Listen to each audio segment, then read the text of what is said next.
treatment of. Joey Johns used Scoey to speak to the young half-seat coaches about how he approached attacking the line and his mindset, whereas in our own backyard, all our genuine greats who should be coaching our kids are lost to the game. Hanley, Edwards, Lydon, Gregory, Schofield, and we wonder why we can't produce world-class backs. Perhaps not all should be first-team coaches, but the fact that they aren't involved at all or are lost to rugby union again puts a huge spotlight on the failings of our game in England.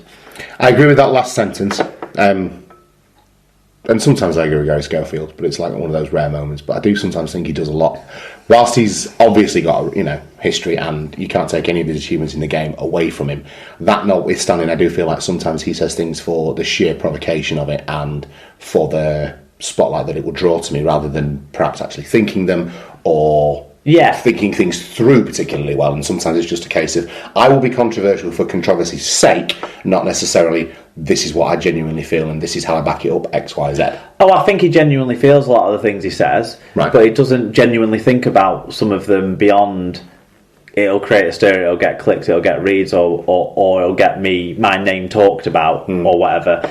I replied to Rich and I said I like listening to his co-commentaries more than sometimes reading some of his opinion pieces or hearing his opinion pieces in the bits that he sort of planned to say. Now, the Mark Sneyd attack, I think, was grossly unfair on Mark Sneyd, because it's not Mark Sneyd's fault that we don't have many truly great halfbacks in this country. And he was very, very critical of Mark Sneyd, basically saying he couldn't pass, he couldn't run, he wasn't creative at all he was a player who could kick goals.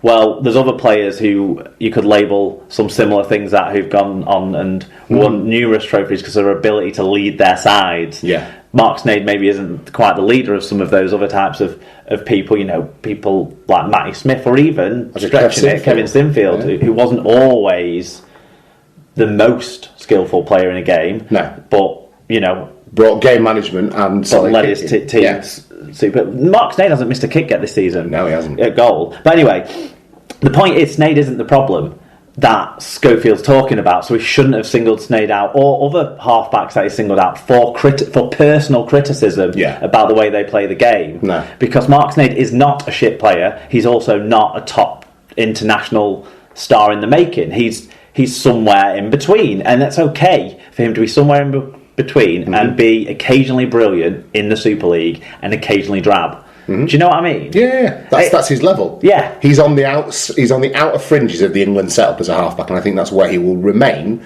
for much of his career. And it's fine for him to be like that, and he shouldn't get. And it's not like he wants to be like that. Maybe he's at the peak of his powers, or maybe he's not. But the point is, he's not. He doesn't deserve personal criticism. No, of course not. Schofield's points about development of young halves and things like that are totally valid. Yeah. Like this week's column he wrote in League Express was about the dropping of the young players almost as like scapegoats at more so like the recent examples of Patton and Richardson at Wyatt and at Saints. Yeah, and those things are right, but this year he said Declan Patton should be in the England team. Last year he said Jordan Lilly should be put in the England team, and before that he said Liam Sutcliffe should be put in the England team. Now, none of those things should happen. No. So he's not always right with how young halfbacks should, in my opinion. And I think that has to be remembered when you're thinking about Gary Schofield. Now, I know Rich will have a lot of love and respect for him as, a Leeds hero of his when he grew up watching him play and that sort of stuff. Completely understand that, but I think the slight backlash he got over the nature of the strength of his criticism of Mark Sneyd. But to be fair, Schofield took it quite well when it swung back around. That is also a great performance. Yeah, he did, absolutely, and he was quite tongue in cheek and was very quick to have a joke about himself as well. Which I think is great. When you have to be like that if you carry controversial opinions around with you all the time. And I'm pretty certain Gary Schofield is thick-skinned enough to cope with a drop of backlash and the odd joke about his trophy cabinet. Yeah, exactly. That's it. Just not to totally sidetrack the feedback and shout-outs, but on that dropping of halfbacks thing that you brought up, I actually think that more broadly, it's not been a bad thing that these lads have come in, because Cunningham and Tony Smith have brought these lads in and given some trust to these young halfbacks and given them the opportunity as the first choice replacement and as the first option to go to when times have been hard. And it's only been when Not that they've struggled, but when results haven't gone right and they've wanted to protect these lads, that they've then gone back to what would inadvertently be your plan B with like John Wilkin going into the halves, which is what I thought Saints would do.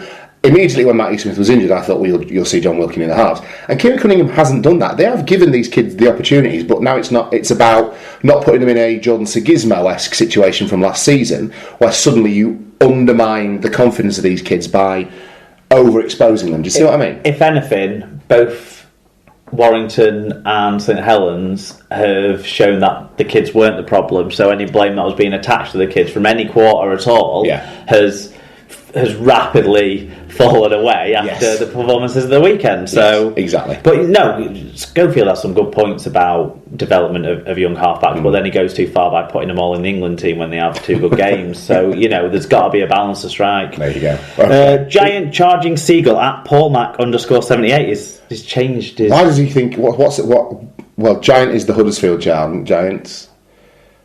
Chargers, maybe. And then, does he not like the Sea Eagles? No, they're Wyndham Seagulls, is it? I don't know. No, he's a North Sydney Bears fan, isn't he? /Bears fan, yeah. Yeah, alright, okay. I thought it was combining all his sports teams. He might furnish us with why he's suddenly... Maybe it's his bar. Giant Charging Seagull. What was his bar called? I'd love to go for a pint at the Charging Seagull. Anyway, he says, I know it's a long way off, but if Cass were to win the grand final, where would they play the World Club Challenge? Well... Immediately you think, well, why can't they do it at Weldon Road? But there's an opportunity to make some money for them, isn't there? Ellen Road, I'd throw out there. I think I said Ellen Road to Paul as well in that conversation. So yeah, I don't think you'd sell it. I don't think what's Ellen Road, 40,000. About somewhere in the mid about 33. You'd certainly get up to about 20,000 people in Ellen Road, wouldn't you? Well, I'd go to go watch it, and I certainly would as well to watch that team play. Yeah, put them in Huddersfield, put them wherever. I'd go. I probably wouldn't be able to go if it was 11,500 people on at Weldon. No, precisely, yeah, exactly. So it would be good for them to play somewhere like that, but local-ish to them. Who's next? Bernard JKD. If you want to follow him on Twitter, and he starts with, so we hear Toronto are on Game TV in Canada. What a stinker. It's like having rugby league on QVC here. Clearly nobody wants their matches, and to think last week I complained about their match on BBC Online. What a come down if a try is scored in the forest. ... Though maybe Game TV are like Quest TV here, and who show a very occasional live speedway between Arctic fishing and garage finds. There you go. Then Bernard comes out with another one, a bit more positive, which is showing he can mix it up. He's got two strings to his bow. He says, token Canadian on Premier for Toronto RL matches is Aaron Murphy, who does all their ice hockey coverage. He is a good lad, a really enjoyable commentator on ice hockey, and a good presenter. Probably cost-saving as he is a Premier employee already. Does sideline updates and uses Canadian buzzspeak for the injuries and on-field occurrences. Basically, keeps it real for Canucks. Very good. On the TV deal side of things, I think we have to remember that whilst a lot of us in this country are getting carried away with Eric Perez's sort of marketing juggernaut that he brings and the positivity that he brings, and we are all very happy about what's going on, it's still a very, very new venture.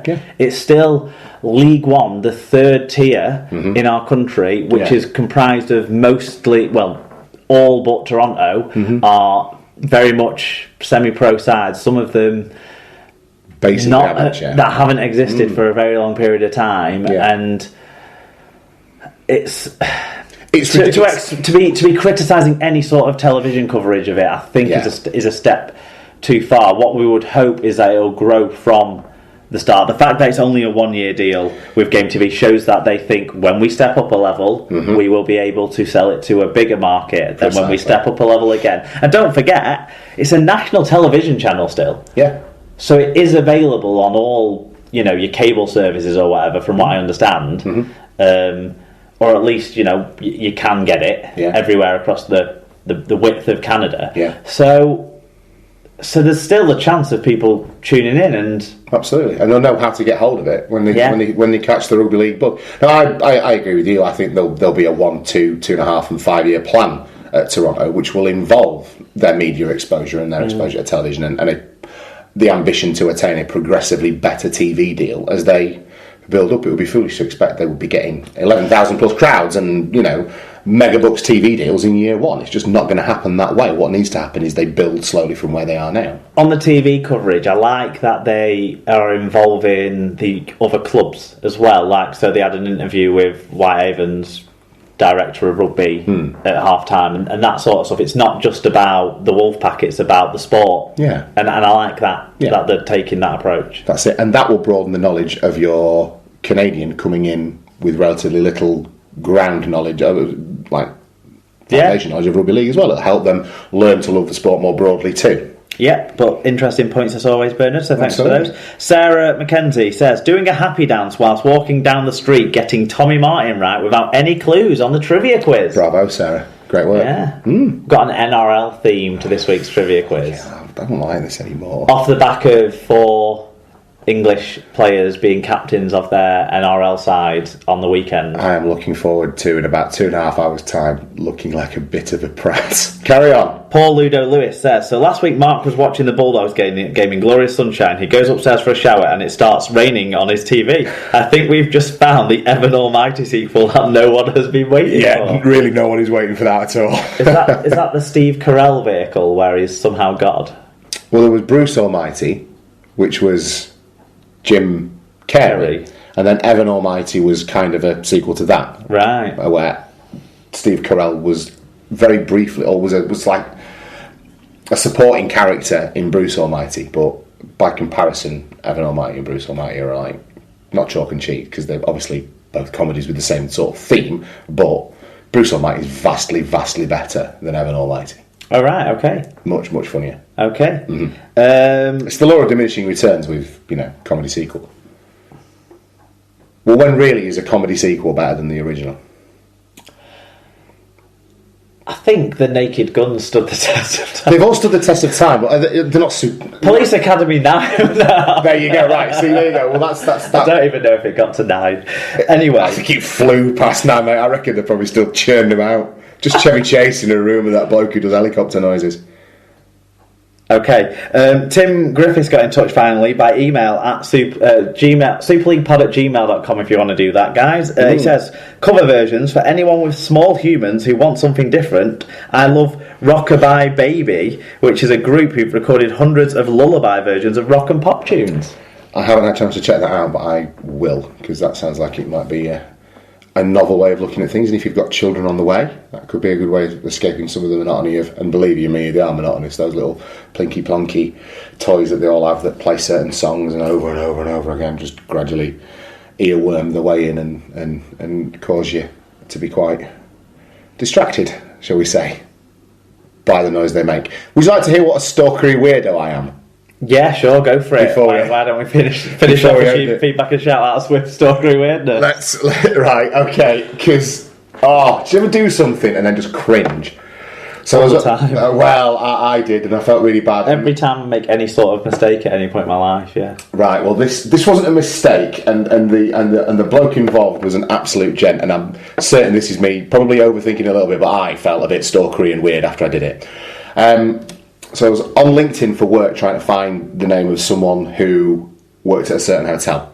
The reasons for which are unimportant, but in similar fashion to Facebook, LinkedIn will suggest people that you might know, that you might want to connect with professionally. And one of the people it suggested was Barry McDermott. So I added him. And God bless him, he immediately added me back, and his message to me was something along the lines of, bloody hell, Tom, you get everywhere, don't you? And I was like, oh God, what do I do now? So I quickly replied back with some bullshit about, you never know when opportunities might present themselves. And Baz was an absolute gent, and I feel like this has been weighing down on me all week, like what an absolute stalkery weirdo I am. So I'm not apologising, I'm just getting it off my chest about what a loser I am. Oh, would you like to be my friend on LinkedIn, Barry? Yeah, there you go, that's what a stalkery weirdo I am. That brings me to one final point that I neglected to write down to mention. Excellent. But Barry was one of the people this week who did this. The people who sort of retweet our show, but maybe do a quote or whatever, and try and share it on with other people. And a few other of our listeners, Elliot Wrench basically won Tweeter of the Year, didn't he, last year for this sort of behaviour? Yeah. Ultimately great behaviour. Sharing all our show on Twitter and on Facebook and